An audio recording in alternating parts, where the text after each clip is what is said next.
Hello everyone, welcome to our YouTube channel. I am Divya from STK classes. आज हम class 10th के English chapter 5 पढ़ने वाले हैं इस वीडियो के अंदर। और इस वीडियो में हम अपने चैप्टर 5 के 2 पार्ट्स को कवर करेंगे, क्योंकि जब आप अपने NCERTs देखेंगे तो NCERT में चैप्टर 5 के अंदर 3 पार्ट्स में समरी दी हुई है, 3 चैप्टर बनाए हुए हैं 3 पार्ट्स में, और उन सबको एक साथ मर्ज कर दिया चैप्टर 5 के अंदर। तो इस वीडियो के अंदर हम अपने 2 पार्ट्स को कवर करेंगे एंड देन 3rd पार्ट को हम अपनी एक नेक्स्ट वीडियो में कवर करेंगे। करने को हम इस वीडियो में भी कवर कर सकते थे, पर वीडियो बहुत ज़्यादा लॉन्ग हो जाती, आप लोग भी बोर हो जाते, इसीलिए 3rd पार्ट को हमने सोचा कि हम नेक्स्ट वीडियो के अंदर कवर करेंगे।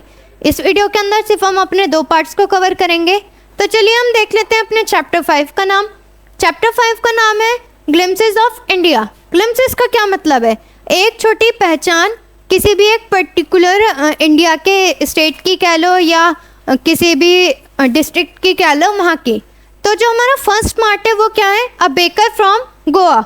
एक बेकर कहाँ के? गोवा के। दैट मीन्स जो हमारा फर्स्ट पार्ट है उसके अंदर हम किसके बारे में पढ़ेंगे? एक बेकर की स्टोरी पढ़ेंगे जो कहाँ के हैं? गोवा के। ठीक है, तो हम अपने चैप्टर के इस पार्ट को शुरू करते हैं, चैप्टर 5 के फर्स्ट पार्ट को शुरू करते हैं। बट उससे पहले एक रिक्वेस्ट है, प्लीज़ हमारे चैनल STK क्लासेस को सब्सक्राइब करें, हमारी वीडियोस को ज़्यादा से ज़्यादा शेयर करें, लाइक करें और कुछ पॉजिटिव कमेंट्स भी करें, ताकि हम लोग भी थोड़े से मोटिवेट हो सके या हम लोगों को भी पता चले कि आप बच्चे हमारी वीडियोस को देख रहे हैं या नहीं। और अगर आपको किसी और टॉपिक की या किसी और सब्जेक्ट की, किसी और कंटेंट की कोई भी वीडियोस चाहिए हो तो आप वो भी हमें कमेंट करके बता सकते हैं। तो चलिए शुरू करते हैं हम अपने इस वीडियो को। चैप्टर शुरू करने से पहले हमारी NCERT में कॉलम दिया गया होता है बिफोर यू रीड का, तो पहले हम उसे डिस्कस कर लेते हैं। बिफोर यू रीड में एक एक्टिविटी दी गई है। एक्टिविटी क्या है? डिस्कस करना है हम अपनी क्लास में। अब क्लास तो हम देखो वीडियोस के थ्रू ले रहे हैं, तो हम कैसे ही डिस्कस करेंगे, तो आप उन सभी क्वेश्चंस का जवाब आप हमें कमेंट बॉक्स में दे सकते हैं। तो फर्स्ट जो क्वेश्चन है वो ये है कि व्हाट इमेजेस, क्या इमेज आती है पीपल्स की, लोगों की, जगह की, जब आप सुनते हो अपनी कंट्री का नाम? मतलब हमारी कंट्री क्या है? इंडिया। अगर कोई आपके सामने इंडिया का नाम ले रहा है तो आपके माइंड में सबसे पहले कौन कौन से लोग आते हैं, कौन सा स्टेट विजिबल होता है और क्या क्या वहाँ की कल्चर या क्या चीज़ें आपके दिमाग में आती हैं अपनी कंट्री का नाम सुनते ही? सेकंड क्वेश्चन है what part of India have you lived और विजिटेड? आप इंडिया के कौन से पार्ट में रहते हो और कौन कौन से पार्ट में घूमने गए हो? Can you name some popular tourist destination? क्या आप कुछ पॉपुलर डेस्टिनेशन को बता सकते हैं? थर्ड क्वेश्चन क्या है? You may know that apart from the British, the Dutch and the French, the Portuguese have also played part in the history of our country. हमारी कंट्री में ब्रिटिश, फ्रेंच, पुर्तगीज और अलग अलग तरीके के जो किंगडम्स थे, वो उन लोगों ने क्या किया था? हमारी कंट्री के अंदर एक रूल किया था और उन्होंने एक मेजर रोल प्ले किया था हमारी हिस्ट्री में। Can you so which part of India show French and Portuguese influences? क्या आप उन जगहों के नाम बता सकते हैं इंडिया के अंदर जहाँ पर फ्रेंच और पुर्तगीज के इन्फ्लुएंसेस उन्होंने अपना राज किया, उनके जो परछाई छुटी हुई है? कैन यू से which parts of India grow T and coffee? क्या आप ये भी बता सकते हो कि इंडिया के किस पार्ट में चाय और कॉफ़ी उगाई जाती हैं, मतलब उनकी पत्तियाँ उगाई जाती हैं, उनका प्लांटेशन किया जाता है? तो ये 4 एक्टिविटीज़ वाले क्वेश्चंस हैं। इन सभी क्वेश्चंस का आप आंसर कमेंट बॉक्स में भी कर सकते हैं, ताकि हम लोग डिस्कस कर लें और या फिर देख सकें कि आप इनमें से किसी भी चीज़ के आंसर जानते हैं या नहीं। देन यहाँ पर अब हम अपने फर्स्ट पार्ट को शुरू करते हैं। फर्स्ट पार्ट के अंदर हम क्या पढ़ेंगे? एक बेकर की स्टोरी जो कहाँ के हैं? गोवा के। तो this is a pen portrayal of traditional Goan village baker who still has an important place in his society. ये एक पेन पोर्ट्रेट है जिसमें ये ट्रेडिशनल गाँव की एक कहानी है बेकर की, जो क्या है? एक इम्पॉर्टेंट रोल प्ले करता है हमारी सोसाइटी में। Our elders are often heard reminiscing nostalgically about those good old Portuguese days. हमारे जो बुजुर्ग या बड़े बूढ़े दादा दादी ये सब हो गए, ये लोग क्या हमें पुर्तगीज की कहानी बताते हैं, उनके बारे में बताते हैं। The Portuguese and their famous loaves of bread, और बताते हैं कि पुर्तगीज को क्या ज़्यादा पसंद है, breads. Those eats of loaves might have vanished but the makers are still there. वो लोग ख़त्म हो गए पर, मतलब पुर्तगीज का किंगडम ख़त्म हो गया, वो लोग ख़त्म हो गए, पर जो उन्हें फेवरेट थे ब्रेड, वो आज भी वहाँ पर स्टिल प्रेजेंट है. मतलब जो वो ब्रेड को बनाते थे वो बेकर्स आज भी हैं. We still have amongst us the mixtures, the moulders and those who bake the loaves. और वो अलग अलग तरीके से मिक्स करके अलग अलग मोल्ड्स में डालकर अलग अलग तरीके की ब्रेड्स को बेक करते थे. Those age old time stead furnaces still exists.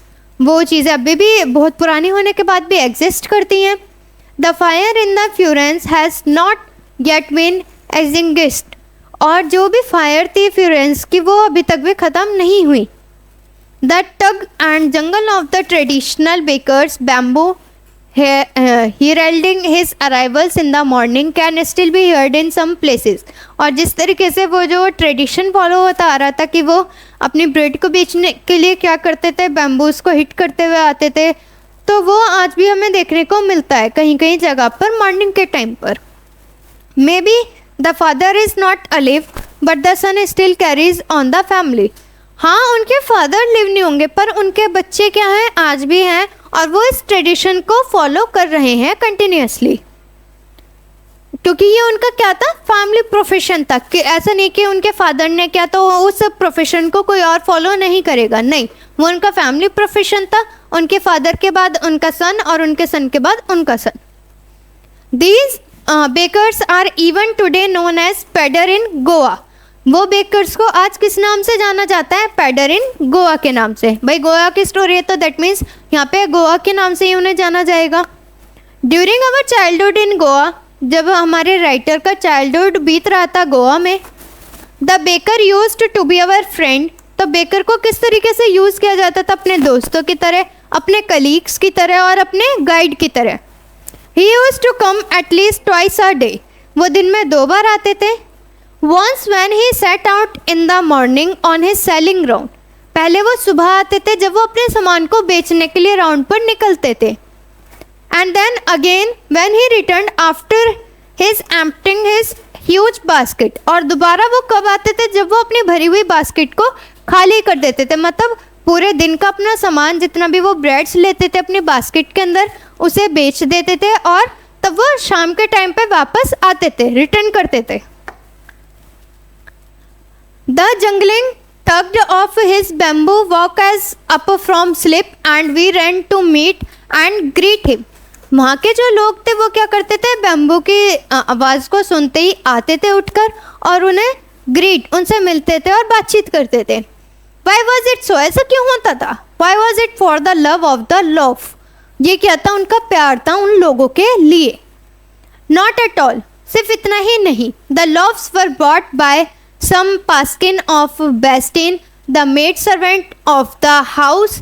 What we looked for were those bread bangles which we chose carefully. Sometimes it was sweet bread of special make.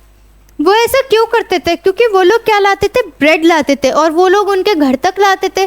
भाई रोड पे जा रहे हैं, उन्हें wish करते हुए जा रहे हैं, तो दैट मीन्स कि वो उनके घर के पास तक जा रहे हैं, तो उन लोगों को ईजी हो जाता था ब्रेड खरीदना. तो वो क्या करते थे हर दिन अलग अलग तरीके की ब्रेड्स को खरीदते थे. जो बेकर्स थे वो अलग अलग तरीके की ब्रेड्स बनाते थे. कई बार वो स्वीट ब्रेड बनाते थे, मीठी वाली, जो कुछ स्पेशल तरीके से बनती थी, स्पेशल ओकेजन पे बनती थी.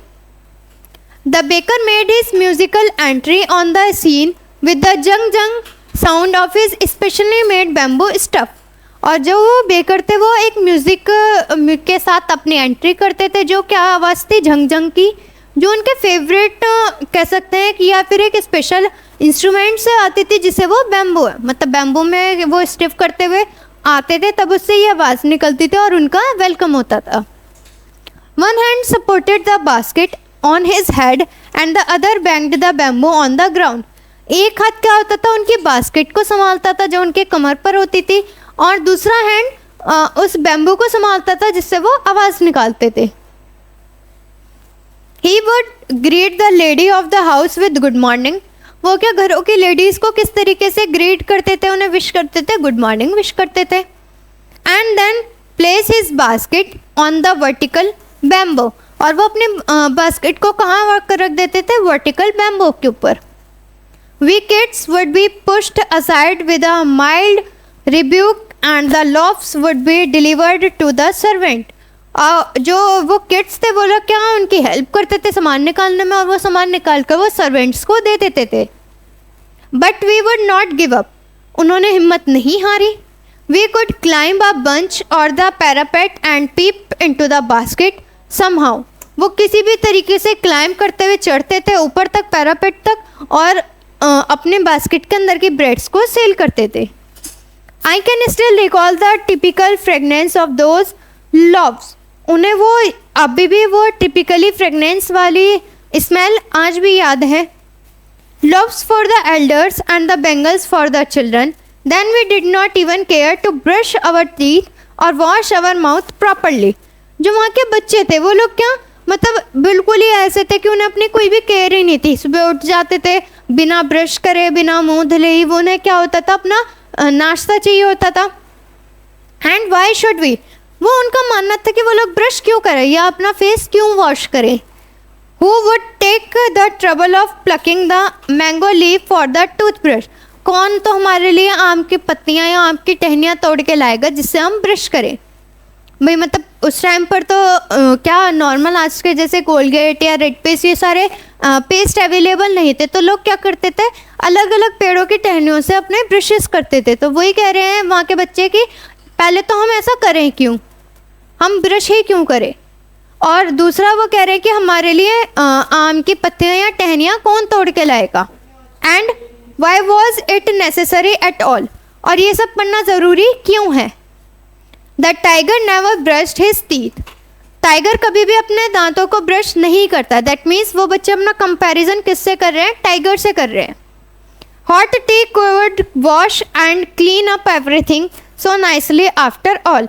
और गर्म चाय उन सारी ही चीज़ों को वॉश कर देगी, तो उन्हें ब्रश करने की क्या ज़रूरत है. मतलब वो ब्रशिंग को किस चीज़ से रिप्लेस कर देते हैं, गर्म चाय से, कि वो गर्म चाय पियेंगे तो उनके दांत ऑटोमेटिकली वॉश हो जाएंगे, जितने भी बैक्टीरियाज थे वो निकल जाएंगे गर्म चाय से, और उन्हें ब्रश करने की कोई ज़रूरत है ही नहीं.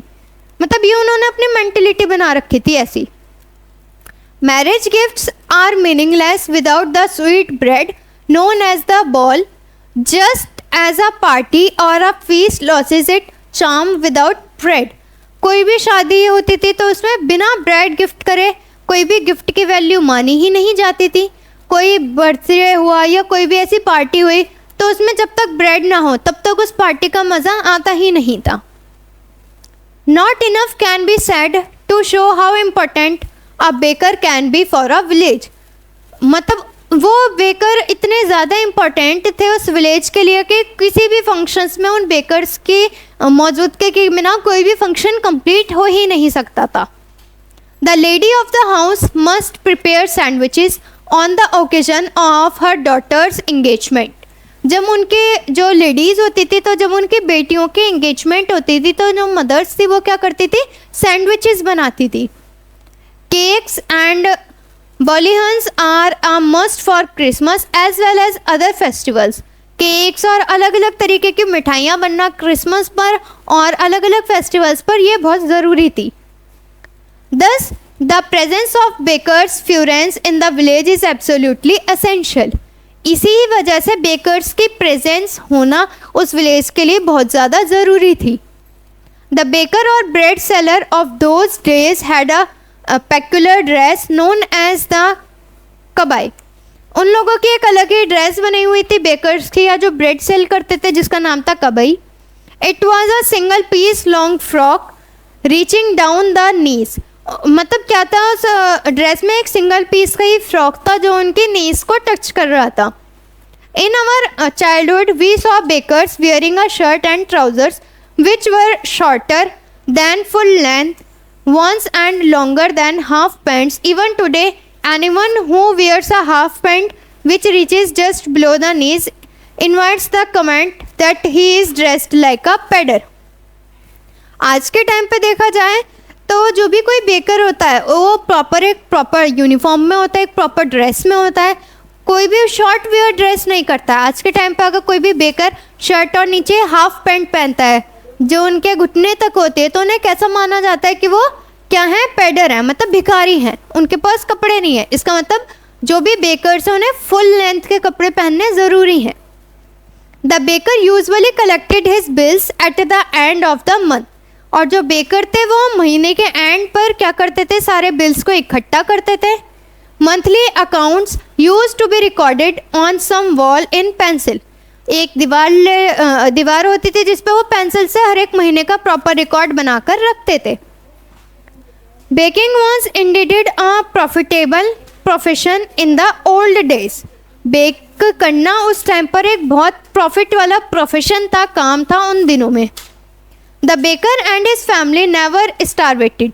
जो बेकर्स थे और जो उनकी फैमिली थी वो कभी भी भुखमरी का शिकार नहीं होते थे।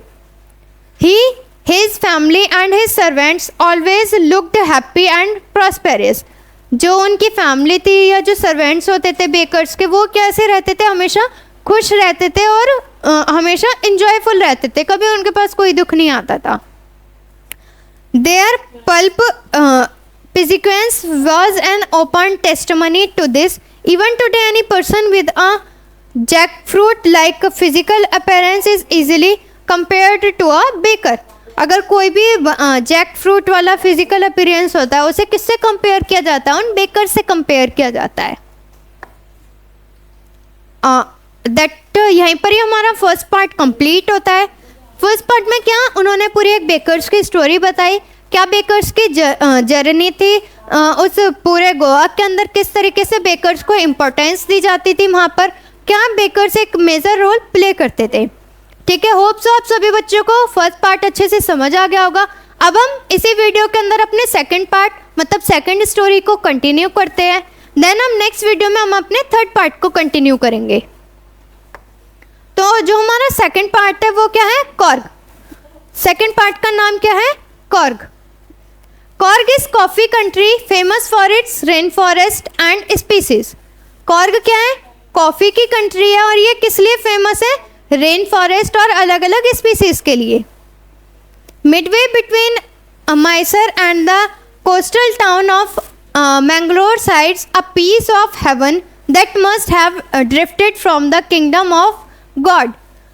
जो मिडवे है वहाँ का जो रास्ता है बीच का वो है क्या है, एक बहुत सुंदर है और वहाँ पे क्या जन्नत मानी जाती है क्योंकि वहाँ पे अलग अलग भगवान के किंगडम्स हैं। This land of rolling hills is inhabited by a proud race of martial man, beautiful women and wild creatures. तो वो पहाड़ जो थे वो क्या थे, उन्हें गर्व होता था, एक तो वो पहाड़ इतने सुंदर थे, वहाँ पर उनकी शान बढ़ाते थे, साथ ही साथ उन पहाड़ों पर शादीशुदा आदमी, बहुत सुंदर सुंदर वुमेन्स और कुछ वाइल्ड क्रिएचर्स मतलब जंगली जानवर रहते थे। Beautiful women and wild creatures, beautiful women's सुंदर औरतें और वाइल्ड क्रिएचर्स। कॉर्ग और Kodagu the smallest districts of Karnataka. ये कॉर्ग और जो ये कोडागो है ये क्या है, छोटी छोटी डिस्ट्रिक्ट्स हैं किसकी, कर्नाटका की। Is home to evergreen rain forest, जो क्या है उनका घर ही है, वहाँ पे हर एवरग्रीन पूरे सालों साल रेन फॉरेस्ट होती है, मतलब फॉरेस्ट है जिसमें रेन्स होती हैं और स्पीसीज हैं, अलग अलग प्रजातियाँ हैं और कॉफ़ी की प्लांटेशन होती हैं यहाँ पर। कहाँ पर, कर्नाटका के कॉर्ग में। Evergreen rain forest cover the 30% of this district. 13% Coorg के डिस्ट्रिक्ट को किसने कवर कर रखा है, हमारे रेन फॉरेस्ट ने। ड्यूरिंग द मानसून, जब मानसून सीजन आता है, बारिश का मौसम होता है, it pours enough to keep many visitors away. तो ये क्या होता है, बहुत सारे विजिटर्स हो जाते हैं, देखने के लिए दूर हो जाते हैं। The seasons of joy commences from September and continues till March. तो मानसून के समय पर वो विजिटर्स क्या हो जाते हैं, चले जाते हैं, एक उनका सीज़न कम हो जाता है। और जो सबसे अच्छा जॉयफुल वाला सीज़न माना जाता है वो कौन सा होता है, सितंबर से लेके मार्च के एंड तक। द वेदर इज़ परफेक्ट, जो मौसम होता है बहुत परफेक्ट होता है, बहुत अच्छा होता है। With some showers thrown in for good measures जो थोड़ी बहुत बारिश भी होती है हल्के फुल्के से एक प्रॉपर मेज़र में, ऐसा नहीं कि बहुत ज़्यादा हो रही है, थोड़ी हो रही है जो अच्छी होती है। The air breathes of invigorating coffee estates and colonial bungalows stand tucked under tree canopies in prime corners. जो वहाँ के बड़े बड़े बंगलो हैं वो बहुत अच्छे से एक वहाँ पे कॉफ़ी की ब्रीथ करते हैं, मतलब कॉफ़ी की स्मेल रहती है बड़े बड़े बेंगलो के पास, बड़े बड़े घरों के पास, और वहाँ के ट्रीज या वहाँ के जो मोस्ट प्राइम कॉर्नर्स होते हैं वो सब किससे फिल है? हमारी कॉफ़ी से। The fiercely independent people of Coorg are possibly of Greek or Arabic descents. जो वहाँ के इंडिपेंडेंट लोग हैं कॉर्क के, वो ज़्यादातर कहाँ के हैं? जो उन्हें पॉसिबल माना गया ग्रीक और अरब के। As one story goes, a part of Alexander's army moved south along the coast and settled here when return became impractical. एक स्टोरी है इसकी चीज़ के ऊपर कि अलेक्जेंडर जो थे वो साउथ से आए थे एक कोस्ट को करते हुए, और वो सेटल हुए थे वापस से इम्प्रैक्टिकल तरीके से वहाँ पर। These people married amongst the locals and their culture is apparent in the marital tradition, marriage and religious rites which are distinct from the Hindu mainstream. तो वो जो लोग थे उन्होंने वहीं के लोकल लोगों से, मतलब लोकल लेडीज़ से या लोकल मैन से उन्होंने शादी कर ली थी और वहीं पर ही अपना एक नया तरीके से रहने लगे थे, अपनी एक नई लाइफ स्टार्ट कर ली थी लोकल जगह पर रहकर लोकली लोगों से शादी करके। The theory of Arab origin draws support from the long black coat with an embroidered waist belt worn by the Kodavas known as kupai. It resembles the kufai worn by the Arabs and the Kurdas. वो एक तरीके से assembles हुए थे, अलग अलग वो कपड़े पहनते थे जिसके अलग अलग नाम दिए गए हैं, एंड वो कहाँ के थे? अरब्स के थे और कुर्दस के थे। Corgi homes have a tradition of hospitality and they are more than willing to recount numerous tales of valors related to their sons and fathers. वहाँ का एक ट्रेडिशन था कि लोग हॉस्पिटलाइज होते थे अपने घरों की जगह पर, और वो क्या थे, ज़्यादा विलिंग होती थी, और नंबर्स ऑफ टेल्स थे जो रिलेटेड करती थी उनके सन्स से और उनके फादर से, बच्चों से और उनके पापा से। The Coorg regiment is one of the most decorated in the Indian army. ये क्या था? कॉर्ग का रेगमेंट था जो मोस्ट डेकोरेटेड था इंडिया की आर्मी में। And the first chief of the Indian army general Cariappa was a Coorgi. और जो वहाँ का इंडियन आर्मी का फर्स्ट चीफ था वो कौन था? वहाँ का जनरल ही था जिसका नाम था Coorgi. Even now Kodavas are the only people in India permitted to carry firearms without a licence. और जो कोडावस के लोग हैं सिर्फ उन्हें इंडिया में परमिशन थी कि वो कहीं पर भी फायर कर सकते हैं बिना किसी लाइसेंस के। मतलब और जगहों पे क्या था, उन्हें फायर करने के लिए, शूट करने के लिए लाइसेंस की ज़रूरत थी, बट यहाँ पर उन्हें किसी भी लाइसेंस की कोई ज़रूरत नहीं थी। The river Kaveri obtains it's water from the hills and forest of Korg. जो वहाँ की रिवर है, कावेरी रिवर है, वो क्या करती है, वहाँ से पानी सप्लाई होता है वहाँ के पहाड़ों में और फॉरेस्ट में। कहाँ के? कॉर्ग के। Mahseer a large fresh water fish. Mahseer क्या है? एक बड़ी फ्रेश वाटर में रहने वाली मछली है। Abound in these waters kingfishers dive for their catch while squirrels and langurs drop partially eaten fruits for the mischief of enjoying the splash and the ripple effect in the clear water. वहाँ पे बहुत सारे शिकारी होते हैं जो मछली पकड़ने के लिए आते हैं, बहुत सारी मछलियों को कैच करते हैं उस वाटर से, और अलग अलग स्क्वायरल्स, गिलहरियाँ, कौवे, ये सब क्या करते हैं, फ्रूट्स खाते हैं और अपना मतलब एक अच्छे से अपना सर्वाइवल करते हैं वहाँ पर। Elephants enjoy being bathed and scrambled in the river by their methods. और जो एलिफेंट्स होते हैं वो भी उस रिवर में नहाते हैं, आराम से अपना खाना लेते हैं आसपास से और बहुत ज़्यादा इंजॉय करते हैं। The most laid-back individuals becomes convert to the life of high energy adventure with river rafting, canoeing, rappelling, rock climbings and mountain biking. वहाँ के जो लोग थे वो क्या बहुत ज़्यादा इंजॉय करते थे अलग अलग तरीके से, जैसे रिवर राफ्टिंग कर ली, रोपिंग कर ली, पहाड़ों पे चढ़ लिया, और अलग अलग तरीके से वो उस जगह को इंजॉय करते थे। Numerous walking trails in their regions are a favourite with trekkers, और ट्रैकर्स के लिए ये बहुत एक फेमस जगहों में से एक थी। Birds, bees and butterflies are there to give you company, और साथ ही साथ उन ट्रैकर्स को कंपनी कौन देता था, मतलब उनके साथ कौन रहता था? बर्ड्स हो गई, बीज हो गई, और बटरफ्लाइज, चिड़ियाएँ, मधुमक्खियाँ और तितलियाँ। मैसेक्यूइस, Malabar squirrels, langurs and splendor lories keep a watchful eye from the tree canopy. I do, however, prefer to step aside for wild animals. जो मालाबार के स्क्वायरल्स, वहाँ के गिलहरियाँ हो गई, वहाँ के पक्षी हो गए, वो क्या करते थे? वो ध्यान रखते थे कि कब वो लोग वहाँ पे आएंगे और किस तरीके से उन्हें बताना है कि वो जंगली हाथियों से दूर रहें और उनसे बचे हुए रहें। The climb to the Bharamgiri Hills brings you into a panoramic view of the entire misty landscape of Korg. जो भरमगिरी हिल्स है वहाँ अगर हम चढ़ते हैं तो वो एक बहुत प्यारा सा व्यू दिखाता है पूरे कॉर्ग का। पूरा कॉर्ग जो एक आइलैंड है वहाँ का बहुत सुंदर सा व्यू उस पहाड़ से दिखता है। A walk across the rope bridge leads to the 64 acres island of Nisagadham, running into Buddhist monks from India's largest Tibetan settlement at nearby Bailakampi is a bonus. ये क्या है, वो वहाँ से रोप से अगर चढ़ेंगे तो वो 64 एकड़ के एक आइलैंड को देखेंगे जिसका नाम है निसारा धागामा। ये वहाँ के आइलैंड का नाम है, और वो रनिंग करते हुए जाएंगे तो उन्हें बुद्धिस्ट का एक मॉर्क दिखेगा जो इंडियाज़ का सबसे बड़ा लार्जेस्ट का तिब्बत का सेटलमेंट भी है, वहाँ पे वो भी विजिबल होगा, जो कहाँ पे है अलग अलग जगहों पर बोनस के तौर पर उन्हें मिला हुआ है। द मॉर्क्स इन रेड, ऑर्ची एंड येलो रॉप्स, वो जो मॉर्क है वो रेड, ऑर्ची और येलो कलर की रॉप्स में है।